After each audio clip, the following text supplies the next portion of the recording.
SeattlePie.com will try the newsletter strategy for the former newspaper website in Hearst's next stage. It's in the PI.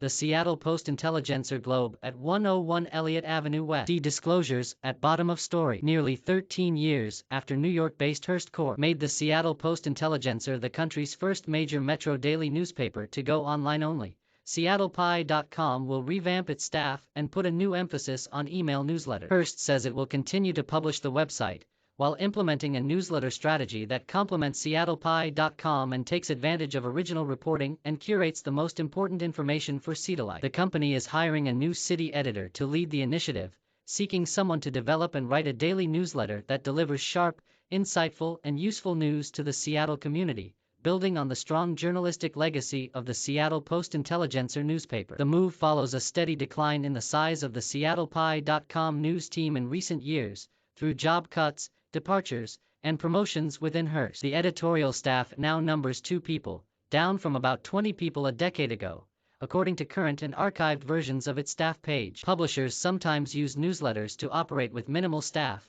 by aggregating and linking to work by others. However, Hearst describes the move as a growth strategy, not a cost-cutting measure. SeattlePie.com's revamped team is expected to be comparable to its size last year, which ranged from 3 to 5 people. The PI is hiring staff, including a city editor, who will lead a small team of entrepreneurial and ambitious journalists to drive this next phase of the brand, gaining insights from product, business intelligence, and editorial leadership across Hearst's newspapers, a Hearst spokesperson said in an emailed statement. The SeattlePie.com homepage on Thursday morning, January 20, 2022. Hearst said it continues to invest in new ways to serve its readers in Seattle. Asked to square that statement with the 90% reduction in staff over the past 10 years, the Hearst spokesman cited larger trends in local media. Over the last 5 years we have consistently attracted over 1M readers to our website each month, while navigating a very disruptive period to local media, the spokesperson said, adding that Hearst has every intent of investing further. That current audience of more than 1 million readers a month compares with 4 million monthly readers in 2012. According to a press release at the time marking the 3-year anniversary of online-only publication. SeattlePie.com is far from alone in experiencing this trend. The rise of local blogs, social media, and now newsletters have chipped away at the audience for major news sites over the past decade. The site's decline in employment also generally follows broader industry trends, although it's more pronounced than average. For example, newsroom employment at U.S. newspapers fell 45% between 2010 and 2020. According to a Pew Research Center analysis of Bureau of Labor Statistics data. From hard news to lighter fare, one former SeattlePie.com staffer, who recently left her role as a web producer for a job in nonprofit communications, expressed skepticism about Hearst's long-term commitment, based on her experience. Callie Craighead was part of a team of 8 people when she started as a SeattlePie.com editorial assistant in January 2020, her first journalism job after graduating from Seattle University. At that size, Craighead said, she felt the newsroom was able to produce strong original content, with staffers able to specialize in different coverage areas. But over time, she said, boosting web traffic seemed to become an overriding focus for the company, even as positions weren't backfilled when people left. About 85 local news, lifestyle, and weather stories were published on SeattlePie.com last month, December 2021, leaning toward topics of broad interest such as schools, local elections, regional travel, real estate, holiday light displays, unclaimed lottery winnings,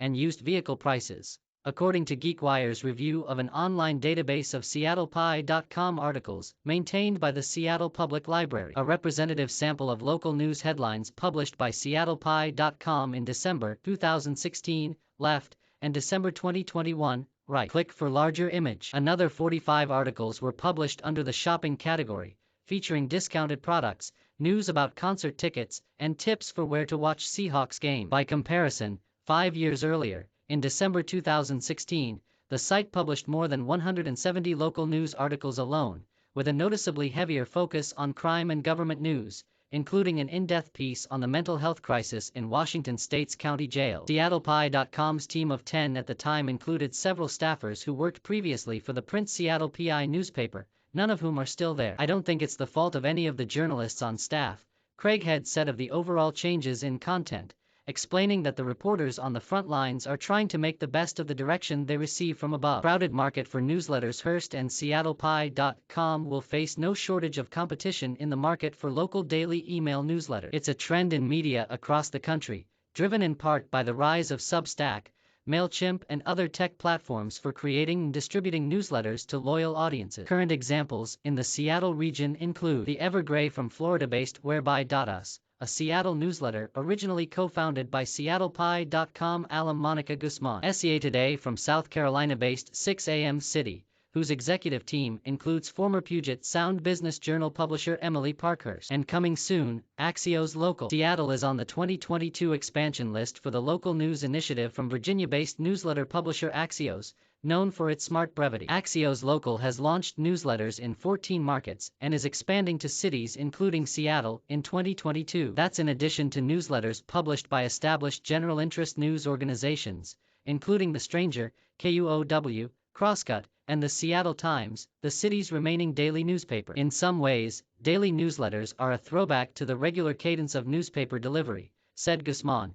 who left Whereby.us in 2020 and has written a soon-to-be-published book on bridging the nation's political and cultural divide. Newsletters have really taken off for the same reason that newspapers used to be so popular, which is that they come in at a routine time, and you can build a habit, Guzman said. At a time when we're inundated with information, that's more appealing than we used to give it credit for. Overall advertising impressions for a local newsletter generally won't rival the millions of page views received by a regional news website. However, sponsored newsletter content often gets more attention and engagement per reader, Guzman said, because it's aligned with the rest of the content in the newsletter. A newsletter's role as a trusted filter is another benefit, said journalism veteran Hansen Hossein, president of HRH Media, who co-founded the University of Washington's Communication Leadership Graduate Program. Modern news consumers are expecting a certain amount of narrative editorializing, or something sharper in the content than a traditional newspaper article, Hossein said. Thinly staffed local news organizations can camouflage the lack of reporting resources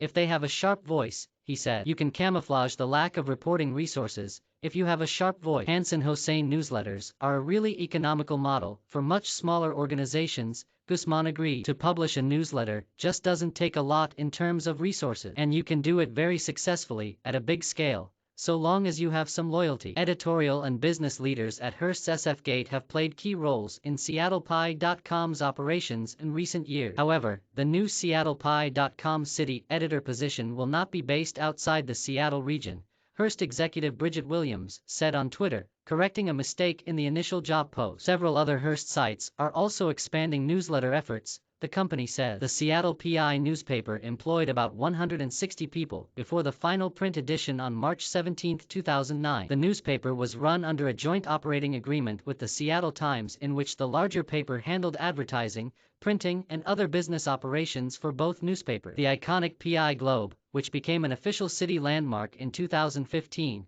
still sits atop the newspaper's former headquarters, 101 Elliott Avenue West on the Seattle waterfront, where it moved in 1986. In the years following the end of the print edition, SeattlePie.com moved out of the building to a nearby office, but it has vacated that space during the pandemic, and the newsroom is expected to remain virtual. Despite the smaller size of SeattlePie.com, Hossein said, Hearst's ability to maintain the SeattlePie.com news operation is a better outcome for the region than if it were to go away, given cutbacks on editorial staffing in recent years at The Stranger, Seattle Weekly, and other local news operations. Even if this is a drop in the bucket, it's still helpful, Hossein said, and they might give us perspective that we don't otherwise have. Disclosures. GeekWire co-founders Todd Bishop and John Cook were business and tech reporters at the Seattle Post-Intelligencer and pitched Hearst on an early version of the business plan that later became GeekWire. They left the PI prior to the announcement by Hearst that it planned to end print publication. Several GeekWire staffers and contributors,